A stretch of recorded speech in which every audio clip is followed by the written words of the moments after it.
In today's art class, I'm going to teach you how to create this. This is an art installation made mostly from buttons. You can use it as a curtain, or you can use it as a room divider, or you can just use it as an art installation and hang it on your wall. But nothing beats an art piece that is functional. So here are some of the items that you're going to need. Buttons. We are also going to be using bone beads. Also, we are going to be using found objects, more bone beads, zips, beads, and all sorts of stuff. You're also going to be needing a wooden rod. This is for the support of your button strands. We are going to use question hooks that we are then going to install on our wooden block, and we are going to space them out, and these are going to be supporting the strands that we create. This is a cobbler's thread. It's mostly polyester with some cotton, but it's very strong. We're also going to be using scissors, and lastly but not least, a lighter. So once we're done with our strands, it's going to look something like this. So if this is something that you think you might be interested in, watch the video until the end. These are all recycled buttons. I would highly recommend using recycled buttons because they are diverse. They come with a mixture of colors, shapes, sizes, and not to mention that they are more affordable than buying new. So with anything recycled, you have to sort them and even probably clean them. So in this case, my focus is on the medium to large buttons so that the process will be faster as opposed to using the small buttons. Remember also, if you have a large collection of these buttons, you can select them according to the sizes, exact sizes, or even color, depending on the result that you want to achieve. But in my case, I was just doing a random selection of color, but more importantly, focusing on the sizes. The places where you can find recycled buttons is in second-hand clothes market. In my case, I got this from Gikomba, which is in Kenya. It's one of the largest second-hand clothes market in Central and East Africa. Or if you're in any other country, just try and checking places where they sort old clothes and they discard the buttons. Bone beads are going to act as spacers in between our buttons. And this will also break the monotony created by just using one material for the project. I speak of monotony because by the end of this project will measure 1 by 2 meters. It will have about 66 strands, and I will have used more than 4,000 buttons. So while you're creating your project, I would recommend you find other beads or other items that will make the project more exciting and less boring. That being said, I would recommend you work in groups of 2 and have a daily output target. Say, every day we are going to create 2 strands. This project is going to take anywhere between 2 weeks and up to a month, depending on how fast you work. The most important part is to enjoy the process and to use this as an art therapy, and also to look forward to the result. Let's get started. Begin by burning off the ends of your thread using the lighter, and if need be, sharpen off those ends using your scissors. This is going to help us when we are threading through the buttons.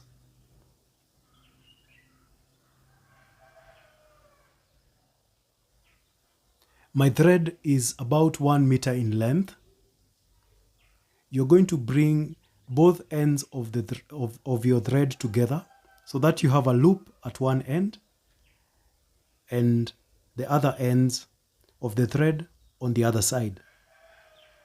To begin with, we're going to install a pendant on the loop, and then we're going to go ahead and do an overhand knot right after that pendant.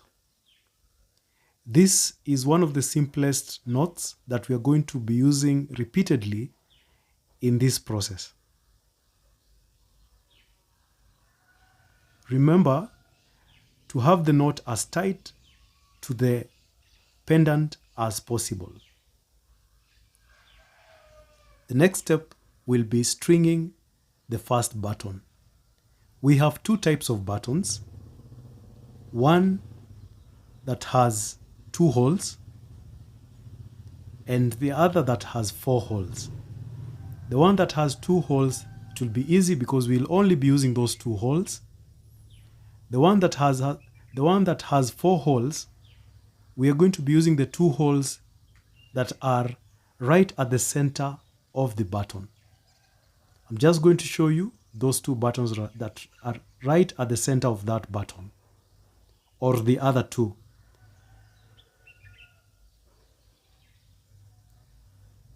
So we are going to begin by stringing one thread through one hole and pull it to the end, and then we are going to drive the thread from behind through the other hole, and then we are going to repeat the same process by pulling the thread to the end, like so. Take your second thread, and now you're going to string it from behind and pull it all the way to the end, and then you're going to string it now on the front hole and pull it right to the end so that it is as tight as possible to the pendant. And then we're going to do an overhand knot as tightly as possible. And then you're going to take your bone bead and use it as a spacer, pull it right to the end, very close to the button, and do a knot. For the purposes of clarity, I'm just going to repeat the button threading.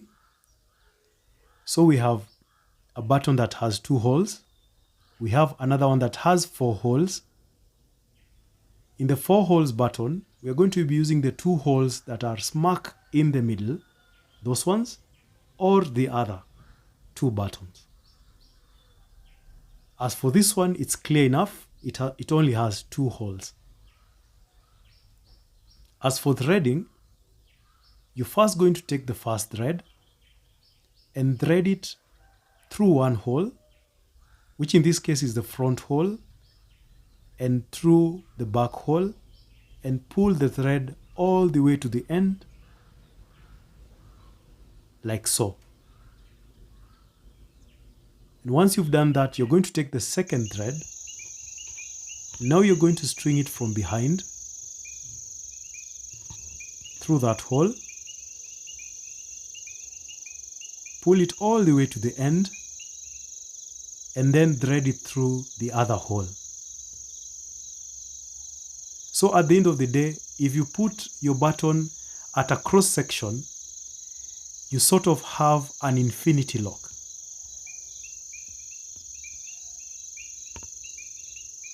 Where either side is identical to the other side in terms of the threading. And now we're going to continue threading our beads. Remember, you can also find other exciting beads to replace the bone beads. You could use zippers, You could use beads. You could use any other found objects that you find exciting. Even, even wooden beads would be a great addition.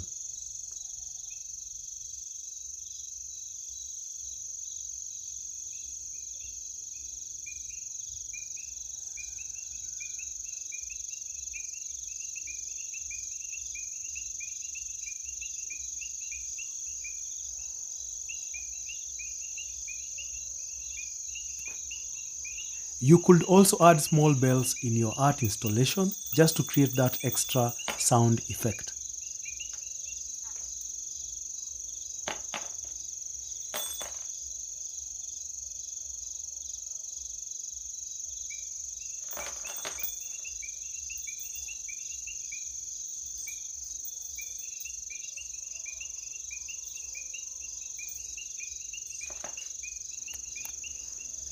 If you need to extend your strand, just make sure the last bead is a button and locate the last hole on the button that is attached to the thread.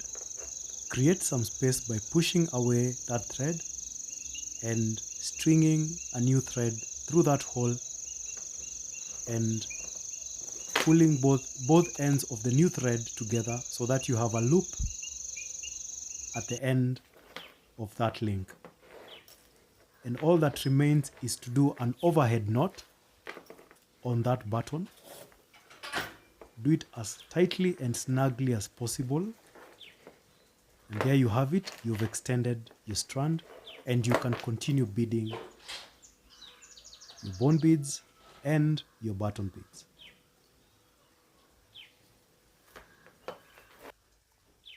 This is the wooden rod that we are going to use to install our strands. It's 1 meter in length, and as you can see, I have already installed most of the hooks, but I have left some space that I'll be using for demonstration. I've spaced my strands at about 1.5 centimeters gap. I have marked areas that I'm going to installing the hooks in black. So to install your question hooks, you're just going to drive them in a clockwise fashion until they're tight into the hole.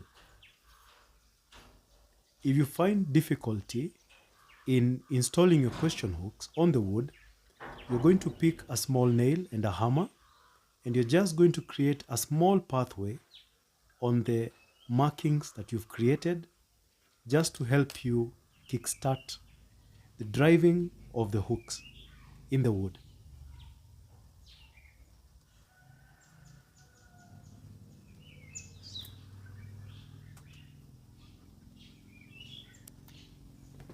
Once you're done installing all your question hooks, you're going to need a way of installing your whole installation. And on the top part of this wooden rod, we are going to install 2 question hooks on either side of the rod. This will help in hanging your installation.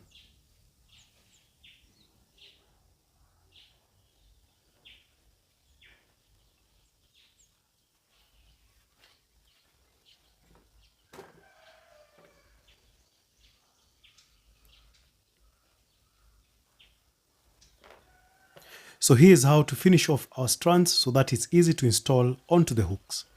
Using a brass wire, you're going to locate the last hole on your button and drive it about 5 centimeters into the hole and crisscross those 2 wires, and using your pliers, you're going to clamp it at that end and bring the small wire around the longer wire, cut it off using your cut-off tool, and using your pliers, you're going to press that small wire so that it is tagged in.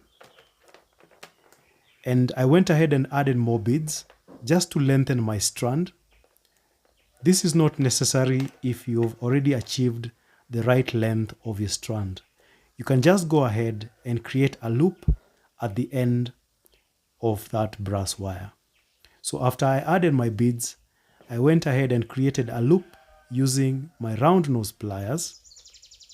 So just create that loop, crisscross those wires, clamp that using your pliers.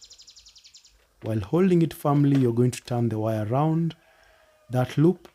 Then you're going to cut off the excess wire, and then you're going to press and tuck in that small wire.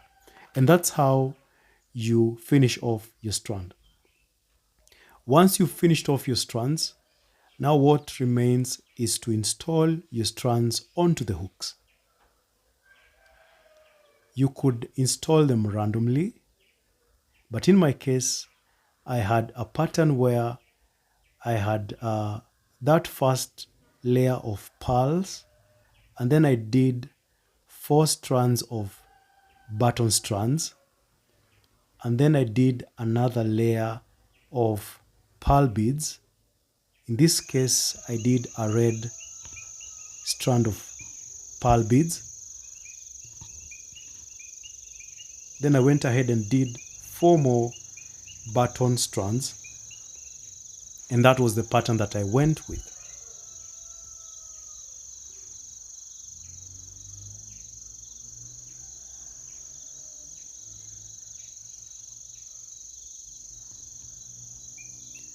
To close off the hooks, you're going to be using pliers, and you're going to press those 2 ends together just to lock it into place and to secure your strands onto the hooks.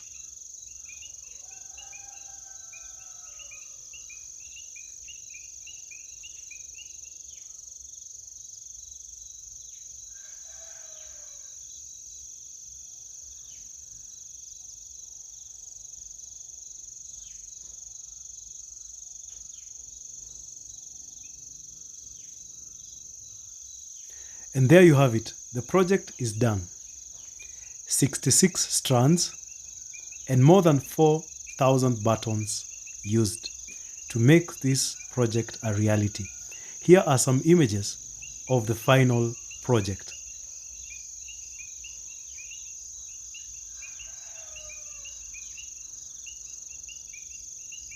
If you made it this far into the video, all I can say is a huge thank you for your patience and your time.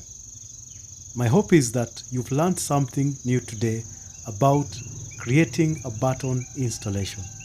I'm always happy to share my experience and skill. Please remember to subscribe, like and share. This helps my channel grow and also facilitates bringing such informative tutorials. Thank you so much for watching. I'll see you in the next video.